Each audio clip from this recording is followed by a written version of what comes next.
So welcome my Homo sapiens and today I am here with another interesting chapter जो है आपकी class 10th of NCERT का chapter number 12 जिसका title आप अपनी स्क्रीन पे देख पा रहे हो जो है इलेक्ट्रिसिटी। बहुत ही फील वाला चैप्टर है, बहुत ही फील वाला चैप्टर है और आपको लाइफ में कभी ना कभी तो झटका और करंट तो लगा ही होगा। तो आज इस चैप्टर को पढ़ के थोड़ा सा और आपका जो करंट का जो एक्सपीरियंस है उसको बढ़ा देते हैं। तो चलिए स्टार्ट करते हैं अपनी इस कमाल धमाल लेक्चर को। तो देखिए, सबसे पहले इलेक्ट्रिसिटी के बारे में आपको पता है कि बहुत इंपॉर्टेंट पार्ट है एक ह्यूमन सिविलाइजेशन के अंदर। विदाउट इलेक्ट्रिसिटी हम कुछ कोई भी प्रॉपर्टी हम कुछ भी काम नहीं कर सकते। जितनी भी आपके अप्लायंसेस हैं वो सब इलेक्ट्रिसिटी पे चलते हैं। तो इलेक्ट्रिसिटी को शुरू करने से पहले थोड़ा-सा आपको ना चार्जेस के बारे में पता होना ज़रूरी है, ठीक है? थोड़ा-सा इलेक्ट्रिक चार्जेस के बारे में नॉलेज होना बहुत ज़रूरी है। तो मैं बताता हूँ ये होता क्या है? इलेक्ट्रिक चार्जेस क्या होते हैं? इट्स अ प्रॉपर्टी ऑफ सब atomic particle by virtue of which they interact with each other is known as a electric charge. तो इलेक्ट्रिक चार्ज क्या होते हैं? ये सब एटॉमिक पार्टिकल्स की प्रॉपर्टी होती है, जिसके थ्रू आपस में ये एक-दूसरे के साथ इंटरैक्ट करते हैं, ठीक है? इसको क्या बोला जाता है? Electric charge. मतलब सब एटॉमिक पार्टिकल्स क्या होते हैं? जो एटम्स हैं उन वो जिससे मिलके बने हुए हैं, जैसे इलेक्ट्रॉन्स एंड प्रोटॉन। तो इलेक्ट्रॉन्स और प्रोटॉन्स क्या होते हैं? वो एक सब एटॉमिक पार्टिकल्स होते हैं और इलेक्ट्रिक चार्ज एक ऐसी प्रॉपर्टी है जिसके थ्रू वो आपस में एक दूसरे के साथ इंटरेक्ट करते हैं, फोर्स लगाते हैं, ठीक है? दो तरह के चार्जेस होते हैं, पॉजिटिव और नेगेटिव। सबसे पहली बात, न्यूट्रल कोई चार्ज नहीं होता है। न्यूट्रल एक स्टेट होती है किसी भी बॉडी की जहाँ पर इक्वल अमाउंट ऑफ पॉजिटिव और इक्वल अमाउंट ऑफ नेगेटिव होते हैं। तो बॉडी कैसी बन जाती है? न्यूट्रल बन जाती है। समझ रहे हो? तो चार्जेस सिर्फ़ 2 तरह के होते हैं, पॉज़िटिव और नेगेटिव। तो प्रॉपर्टी ऑफ चार्जेस क्या होती हैं, आपको बहुत पहले से पता होगा कि जो सेम टाइप ऑफ चार्जेस हैं, वो रिपेल करते हैं और अपोज़िट टाइप ऑफ चार्जेस एक-दूसरे को अट्रैक्ट करते हैं। तो पॉज़िटिव पॉज़िटिव को अगर आप पास में रख दोगे, तो वो एक-दूसरे को रिपेल कर देंगे। नेगेटिव नेगेटिव को भी रख दोगे, तो भी वो रिपेल कर देंगे। लेकिन अगर आप पॉज़िटिव और नेगेटिव को पास लेकर आ जाओगे, तो वो एक-दूसरे को अट्रैक्ट करेंगे। ठीक है? इलेक्ट्रिक चार्ज एक स्केलर क्वांटिटी है और इलेक्ट्रिक चार्ज को नापना जो एसआई यूनिट है इलेक्ट्रिक चार्ज की वो क्या होती है? वो कूलाम्ब होती है।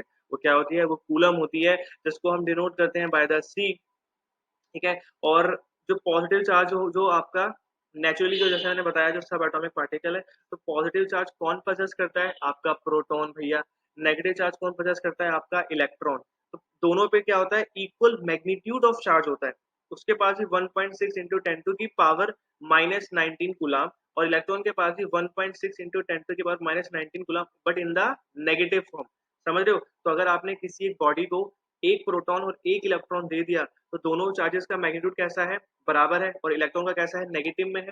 तो वो बॉडी कैसे हो जाएगी? इलेक्ट्रिकली न्यूट्रल हो जाएगी भैया, ठीक है? और आपको पता है कि जो इलेक्ट्रिक चार्जेस क्या करते हैं, वो अपने चारों ओर इलेक्ट्रिक फील्ड्स बनाते हैं, ठीक है? क्या बनाते हैं? इलेक्ट्रिक फील्ड्स बनाते हैं और उन इलेक्ट्रिक फील्ड से क्या करते हैं, वो एक-दूसरे पर फोर्सेस लगाते हैं माय फ्रेंड, ठीक है?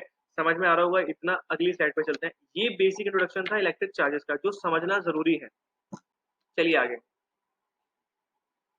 अब आते हैं करंट इलेक्ट्रिसिटी पर एक्चुअली, ठीक है?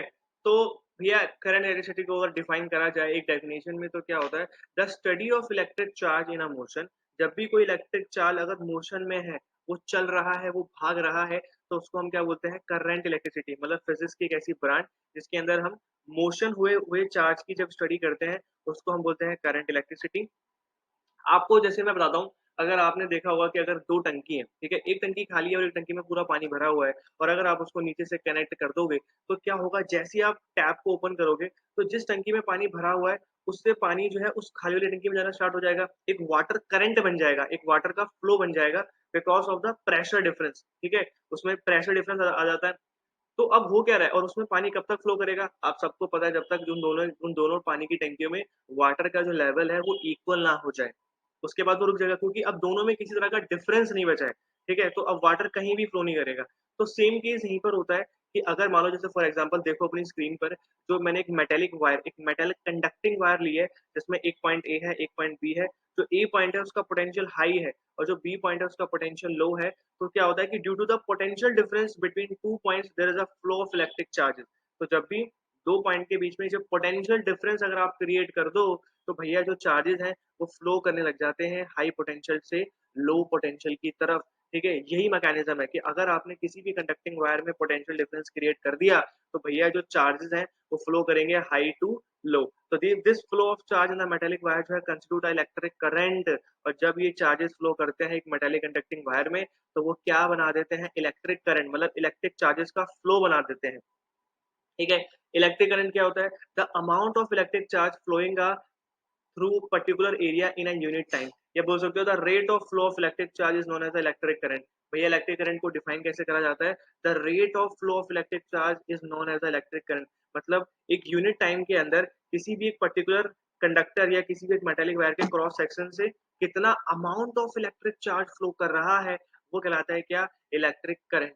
ठीक है, आई होप आपको समझ में आया होगा। अब जैसे देखो, मान लो कि मैंने ये जो डायग्राम है देखो, पीला पीला से एक कंडक्टर है। ठीक है, उसमें से मान लो कि मैंने एक charge Q coulomb, if a charge Q coulomb flow through a conductor in time T second, कुछ टी सेकंड समय में एक Q amount of charge flow कर रहा है किसी कंडक्टर से।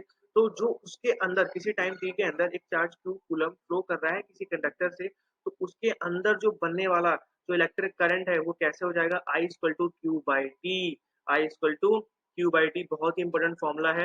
इस फॉर्मूले को बिल्कुल याद रख लो, अपने दिल से चिपका के रख लो। ठीक है, ऐसा यूनिट क्या होता है इलेक्ट्रिक चार्ज की, वो होती है एम्पियर, जिसको हम डिनोट करते हैं लेटर ए से। ये भी एक स्केलर क्वांटिटी है। ठीक है, आप जैसे अगर 12th क्लास में जाओगे तो आपको पता लगेगा कि इलेक्ट्रिक चार्ज की डायरेक्शन तो होती है कि वो positive to negative terminal of battery conventional होता है, और जो चार्जेस का जो फ्लो है इलेक्ट्रॉन्स का वो नेगेटिव टू पॉजिटिव होता है। लेकिन तब भी वो एक स्केलर क्वांटिटी, एक बड़ा डिबेटफुल है। मतलब इसका एक लॉजिक है, आगे आप पढ़ोगे वेक्टर लॉ ऑफ एडिशन वगैरह में समझ जाओगे। ठीक है, लेकिन अभी के लिए ये इट्स अ स्केलर क्वांटिटी। चलिए, ठीक है। और जैसे अगर मैं बताऊं कि पहले वाली स्लाइड पे अगर देखो कि जैसे बोलते हैं कि भैया 1 एम्पियर का करंट कब बहेगा किसी कंडक्टर से, जब 1 कूलम का चार्ज फ्लो करेगा किसी क्रॉस सेक्शन ऑफ कंडक्टर से 1 सेकंड के समय में, तब जो उसके अंदर करंट बनेगा वो क्या बन जाएगा, 1 एम्पियर का करंट बन जाएगा। आ रही बात समझ में? चलिए आगे। ठीक है जी। अच्छा, अब देखो, the current in a circuit is constituted by negative charge particle called electron and the direction of electric current is opposite to the flow of electron। सबसे पहले देखो, इमेजिन करो कि मेरे पास पहली डायग्राम में देखो कंडक्टर है जिसमें जो इलेक्ट्रॉन्स है, नेगेटिवली चार्ज पार्टिकल इलेक्ट्रॉन्स, वो रैंडमली भाग रहे हैं, कहीं भी अनरैंडमली इधर से उधर, इधर से उधर, इधर से उधर भाग रहे हैं। और जब क्या है कि ऐसा कब होता है, जब इसमें से जब आपने इस कंडक्टर में कोई बैटरी को कनेक्ट नहीं करा है, आपने कोई सेल नहीं लगाया है, तो इसमें क्या होता है कि जो इलेक्ट्रॉन्स का जो नेगेटिवली चार्ज पार्टिकल का जो मोशन है वो कैसा होता है, रैंडम होता है, इधर उधर होता है, भागता रहता है। ठीक है, और अगर क्या हो, अगर आप इससे एक बैटरी को, सेकंड डायग्राम में देखो कि अगर आपने क्या करा, इसमें एक बैटरी को कनेक्ट कर दिया, तो क्या होगा कि जो direction of flow of electron है वो देखो किस तरफ है, वो नेगेटिव टर्मिनल ऑफ बैटरी से कहा जा रहा है पॉजिटिव की तरफ। तो नेगेटिव टर्मिनल ऑफ बैटरी से पॉजिटिव की तरफ क्या होता है, direction of flow of electron. और जो कन्वेंशनल करंट है उसको उसके अपोजिट माना गया कि जो करंट है वो कैसे बहता है, from positive terminal to negative terminal of battery. ठीक है, बात समझ में आ रही है कि हमेशा आपसे ये पूछा जाता है कि जो डायरेक्शन ऑफ करंट है वो हमेशा अपोजिट होती है किसके, द फ्लो ऑफ इलेक्ट्रॉन के। और वो भी कैसी होती है, जो करंट की डायरेक्शन है वो हमने कहाँ से मानी, पॉजिटिव टर्मिनल ऑफ बैटरी से नेगेटिव की तरफ, और नेगेटिव से पॉजिटिव की तरफ क्या होता है आपका, direction of flow of electron. ठीक है, तो बाय नेगेटिव चार्ज। और क्या होता है कि जो एमीटर है, अगर आपको किसी सर्किट में बताना है कि भैया कितना करंट बह रहा है और उस सर्किट के अंदर करंट है कि नहीं है, तो उसके लिए हम क्या यूज कर लेते हैं, एमीटर। तो एमीटर एक ऐसा डिवाइस है जिसको हम यूज करते हैं इलेक्ट्रिक करंट की प्रेजेंस को बताने में इन अ सर्किट, और उसको हमेशा कनेक्ट करते हैं सीरीज में। Point to be noted sir, important line है कि उसको हमेशा कनेक्ट करते हैं सीरीज में। ठीक है, ये कंसेप्ट अगर आपको आएगा कि सीरीज में क्या क्या फर्क पड़ जाता है। ठीक है, और अगर आप पैरेलल में जोड़ दोगे तो क्या फर्क पड़ जाता है। तो एमीटर एक डिवाइस है जिसकी मदद से हम किसी भी सर्किट में अपने करंट की प्रेजेंस को पता लगा सकते हैं, और वो हमेशा कनेक्ट होता है सीरीज में। ठीक है, आया बात समझ में? आगे चलते हैं। आई होप आपको ये लेक्चर इंजॉयबल लग रहा होगा, आपको मजा आ रहा होगा, क्योंकि कंसेप्ट समझना और बनाना बहुत जरूरी है, वरना फिजिक्स मीनिंगलेस है आपके लिए। ठीक है, अच्छा, a continuous and close path of electric current is called electric circuit. Electric circuit क्या होता है, जब कंटिन्यूअसली एक क्लोज पाथ बन जाए इलेक्ट्रिक करंट का, मतलब चार्जेस लगातार ना ना ना ना ना ना ना ना बहते जा रहे हैं, और एक कंटिन्यूअसली और एक क्लोज पाथ बन चुका है इलेक्ट्रिक करंट का, उसको हम क्या बोलते हैं, इलेक्ट्रिक सर्किट। आप ये डायग्राम देखो, ये प्रॉपर एक डायग्राम है जो समझा रहा है इलेक्ट्रिक सर्किट। इसमें एक बल्ब लगा हुआ है ऊपर की तरफ, नीचे प्लग लगा हुआ है, की लगा हुआ है, ठीक है, बैटरी लगी हुई है। ठीक है, प्लग मतलब जो जो आपका स्विच होता है बंद चालू करने के लिए, ठीक है, और एक एमीटर लगा है, जो जैसे आप देख सकते हो कि उसको हमने कैसे लगाया, पैरेलल में लगाया है, और ये आपका और जो मतलब हमारी करंट की प्रेजेंस को बताएगा। जैसे ही सर्किट कंप्लीट हो जाएगा, आपका जो बल्ब है वो ग्लो कर जाएगा, ठीक है। Direction of flow of current देख लो कहाँ से कहाँ है, positive to negative terminal of battery. तो आप खुद ही बता दो भैया कि जो इलेक्ट्रॉन्स का जो फ्लो है वो कैसे हो जाएगा, नेगेटिव टू पॉजिटिव। समझ रहे हो इतनी बात, ठीक है। ये देखो, ये दो क्वेश्चन बहुत इंपॉर्टेंट है, एक दो नंबर के आ सकते हैं एग्जाम में, और इंपॉर्टेंट भी है काफी। जैसे पहला क्वेश्चन, जैसे मैंने डिफाइन 1 एम्पियर समझा दिया आपको। सेकंड क्वेश्चन देखो, डिफाइन 1 एम्पियर, जब 1 कूलम ऑफ चार्ज फ्लो करे किसी भी क्रॉस सेक्शन ऑफ कंडक्टर से 1 सेकंड के अंदर, तब जो उस कंडक्टर के अंदर जो इलेक्ट्रिक करंट बहने वाला है, जो बनने वाला है, वो क्या कहलाएगा, 1 एम्पियर। और calculate the number of electron considered 1 coulomb of charge, ठीक है।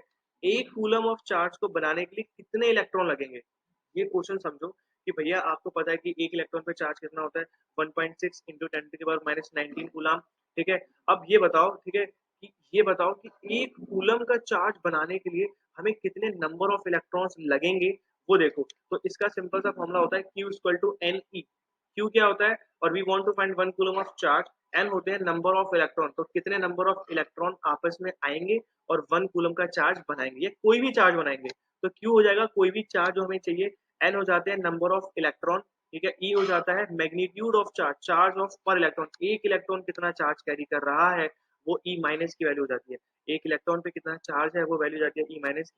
N हो जाते हैं टोटल नंबर ऑफ इलेक्ट्रॉन, और 1 कूलम, और Q क्या होता है, कोई भी चार्ज आपको फाइंड करना है। अब आपको पता है कि भैया जो चीज आपको निकालनी है उसको इधर रख दो, उधर रख दो, और उसको मतलब रीअरेंज कर अपना फॉर्मूला काम में ले लो। अब हमें पता है कि चार्ज हमें कितना चाहिए, 1 कूलम, पुट कर दिया फॉर्मूले में। एक इलेक्ट्रॉन पे चार्ज कितना होता है, 1.6 इंटू 10⁻19 कूलम, ठीक है। अब हमें ये पता लगाना है कि कितने नंबर ऑफ इलेक्ट्रॉन आपस में आकर जुड़ जाएं कि 1 कूलम का चार्ज बन जाए। तो हमने इसको रीअरेंज करा, और आप इसको काट सकते हो सिंपल मैथ लगाकर। तो 6.2 इंटू 10⁻18 माय फ्रेंड्स, ठीक है। आप ये देख रहे हो कि 6.2 इंटू 10⁻18 इलेक्ट्रॉन को आपस में आना पड़ेगा अपने सर पे, एक एक 1.6 इंटू 10⁻19 कूलम चार्ज को इकट्ठा कर तब जाकर वो 1 कूलम चार्ज बना पाएंगे। तो आप समझ रहे हो कि कितना बड़ा चार्ज है 1 कूलम, ठीक है। इसलिए हम जनरली जो है क्वेश्चंस में भी हम जनरली क्या यूज करते हैं, माइक्रो कूलम 10⁻6, मिली 10⁻3, ठीक है, नैनो 10⁻9। तो ये सब वैल्यू यूज करते हैं। तो समझो 1 coulomb charge is very big charge, ठीक है। कितने इलेक्ट्रॉन चाहिए, 6.2 इंटू 10⁻18 इलेक्ट्रॉन को जुड़ना पड़ जाएगा 1 कूलम के चार्ज को बनाने में। आ रही है बात समझ में, चलिए आगे चलते हैं, ठीक है। इलेक्ट्रिक करंट का पार्ट यहीं पर खत्म होता है। इलेक्ट्रिक पोटेंशियल वाला देख लेंगे कि इलेक्ट्रिक पोटेंशियल क्या होता है, पोटेंशियल डिफरेंस क्या होता है, ठीक है। Electric potential at a point, पहले जैसे मैंने आपको बताया कि अगर मान लो किसी, इमेजिन करो कि आपके सामने एक पॉजिटिव चार्ज रखा हुआ है, डायग्राम में देखो, ठीक है। और पॉजिटिव चार्ज क्या करता है, अपने चारों बहुत सारी इलेक्ट्रिक फील्ड जनरेट करता रहता है, ठीक है। अब उसके पास क्या है कि अगर आप कोई भी चार्ज लेकर आओगे, वो उसके साथ इंटरेक्ट करेगा मेरे भाई, समझ रहे हो। पॉजिटिव होगा तो रिपेल करेगा, नेगेटिव होगा तो अट्रैक्ट करेगा, क्योंकि because of the electric field जो अपने आस पास इन्वायरमेंट में वो बना रहा है, समझ रहे हो। तो इलेक्ट्रिक पोटेंशियल क्या होता है, electric potential at a point in electric field is defined as a work done in a moving a unit positive charge from infinity to that point, ठीक है।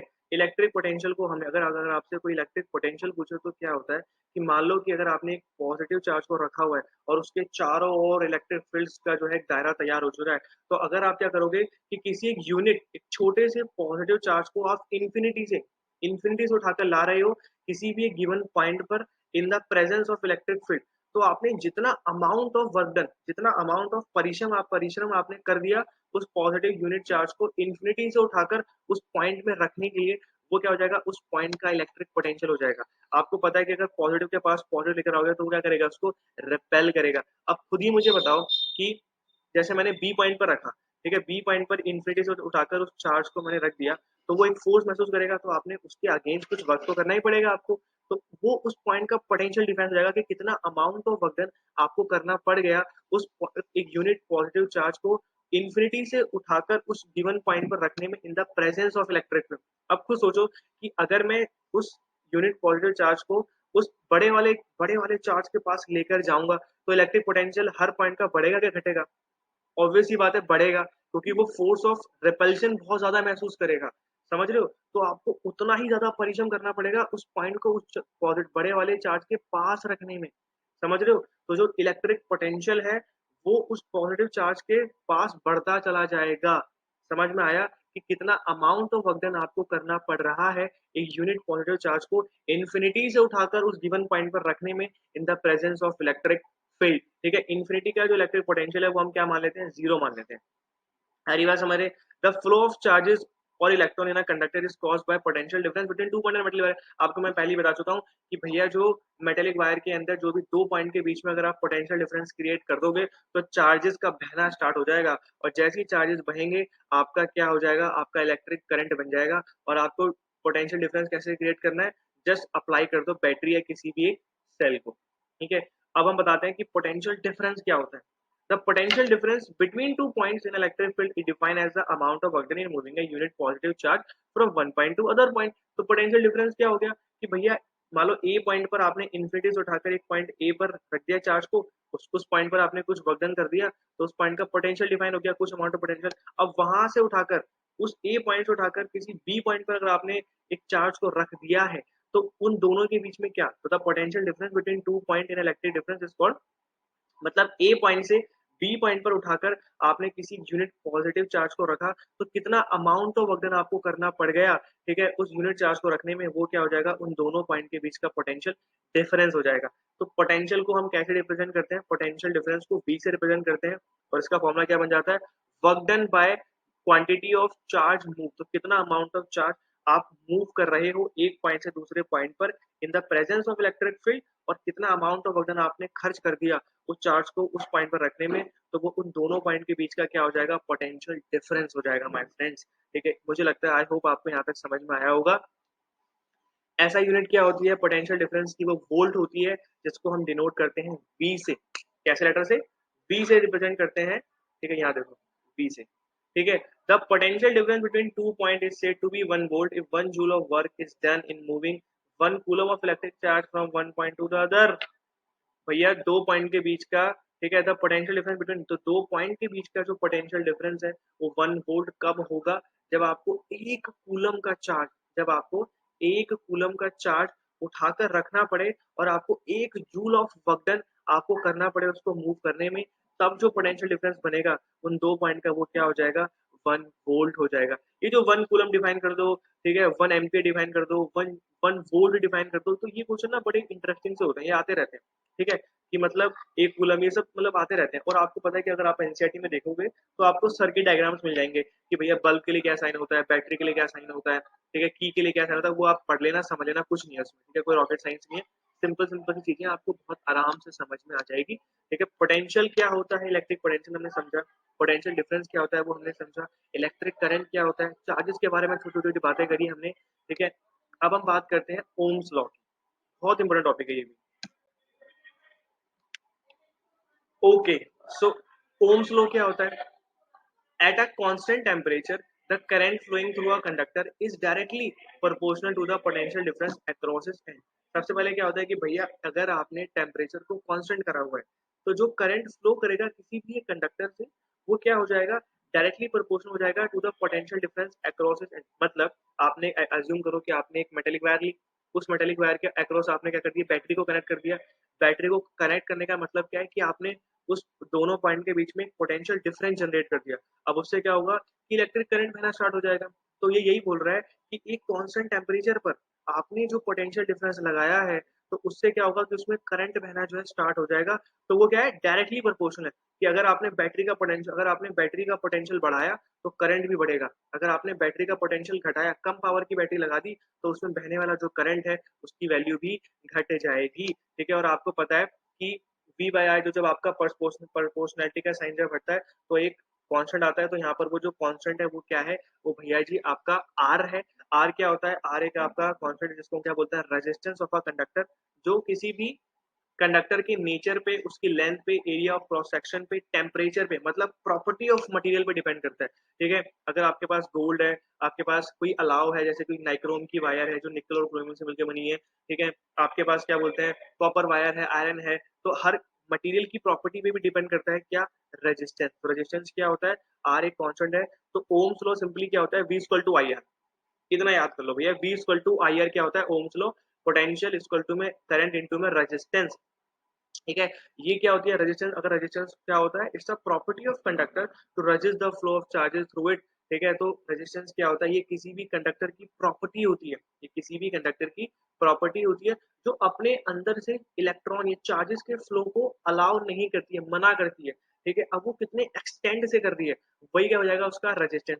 मतलब अगर ज्यादा कर रहा है, बहुत ज्यादा ऑब्स्टेकल दे रहा है, मतलब भैया इलेक्ट्रॉन्स को बहने नहीं दे रहा है, चार्जेस को बहने नहीं दे रहा है, तो मतलब वो क्या हो जाएगा, उसका रेजिस्टेंस ज्यादा होगा। अगर जो बहुत आसानी से एकदम मक्खन की तरह चार्जेस को बहने दे रहा है, तो उसका रेजिस्टेंस कम हो जाएगा। ऐसा यूनिट क्या होती है रेजिस्टेंस की, हो जाती है ओम। ठीक है, और ये देखो V अपॉन आई आर, आप सिंपली इस फॉर्मूले को देखकर बता सकते हो कि जो रेजिस्टेंस और जो करंट का जो रिलेशन है वो कैसा है, इनवर्सली है। मतलब अगर आपने भैया करंट को डबल कर दिया तो रेजिस्टेंस हाफ हो जाएगा, अगर रेजिस्टेंस को बढ़ा दिया, अगर रेजिस्टेंस को डबल कर दिया तो करंट आधा हो जाएगा। सिंपल लॉजिक है। ठीक है, अगर आप क्या करोगे, जैसे मैंने बताया कि ओम्स लॉ भाई साहब ने ऐसा कहा कि अगर जो पोटेंशियल है किसी भी वायर के अक्रॉस, वो डायरेक्टली प्रोपोर्शनल है उसके अंदर बहने वाले करंट के, जितना पोटेंशियल उतना करंट। तो इस ग्राफ में देखो क्या दिखा रहा है, linear relationship between the potential difference and current. मतलब अगर आप पोटेंशियल बढ़ाओगे तो करंट भी बढ़ता चले जाएगा, फिर पोटेंशियल बढ़ाओगे करंट बढ़ता चले जाएगा। मतलब ओरिजिन से कटता हुआ लीनियर रिलेशनशिप है। समझ रहे हो, यही लॉजिक लगाया ओम्स लॉ भाई साहब ने, और पूरा का पूरा। और ये जो ग्राफ है ये किसका है, नाइक्रोम वायर का है, आप देख सकते हो आराम से। ठीक है, तो ये ओम्स लॉ बस इतना ही था कि रेजिस्टेंस क्या होता है, directly potential difference across the conductor directly worry करता है उसके बहने वाले करंट में। ठीक है, उसकी ऐसा यूनिट ओम होती है, और ओम्स लॉ सिंपल होता है V equal to I R. ठीक है, बहुत सारे क्वेश्चन सॉल्व होंगे इससे, V equal to I R. और ये जो ग्राफ है इस पे भी क्वेश्चन बन जाते हैं, आपको एग्जाम में देखने को मिल जाएंगे। और जैसे क्या होता है कि अगर आपको मान लो, ठीक है, रियोस्टेट एक डिवाइस होता है, जैसे क्या रियोस्टेट भी क्या होता है कि मतलब अगर आप एनसीईआरटी में पढ़ोगे आपको मिल जाएगा। तो जो रियोस्टेट है वो एक डिवाइस होता है जिसको हम यूज करते हैं, जो क्या करता है, जो करंट को चेंज कर देता है विदाउट अल्टर द वोल्टेज। अब ये ऐसे कैसे, आपने तो अभी बोला कि वोल्टेज बढ़ेगा तो करंट बढ़ेगा, और वोल्टेज घटेगा तो करंट घटेगा। आप समझ रहे हो, आप रेजिस्टेंस को भी घटा बढ़ाकर आप उस सर्किट में बहने वाले करंट को, ठीक है, अल्टर कर सकते हो। समझ रहे हो, तो रियोस्टेट एक ऐसा डिवाइस है जिसकी मदद से हम करंट की क्वांटिटी को घटा बढ़ा सकते हैं विदाउट चेंजिंग द वोल्टेज। ठीक है, बहुत ही इंपॉर्टेंट कंसेप्ट है ये, क्योंकि आपको पता है कि जो करंट और रेजिस्टेंस का जो रिलेशन है वो कैसा इन्वर्सली है। अगर आप रेजिस्टेंस घटा दोगे वायर में उसी कांस्टेंट वोल्टेज में, तो करंट अल्टीमेटली बढ़ जाएगा ना मेरे भाई। समझ रहे हो, तो यहाँ तक पहला पार्ट खत्म होता है। अगले पार्ट में जो इसका बाकी वाला पार्ट है मैं उसको कवर करूंगा, और आई थिंक ये मतलब लास्ट पीपीटी थी इस लेक्चर की। और thank you guys, thank you for watching this video and I hope you love it. तो इसी तरह मेरे चैनल पे बने रहें इन्फॉर्मेटिव वीडियोस के लिए, अपने कंसेप्ट क्लियर करते रहें, मन लगा के पढ़ते रहें, और बस आगे बढ़ते रहें। Thank you so much guys.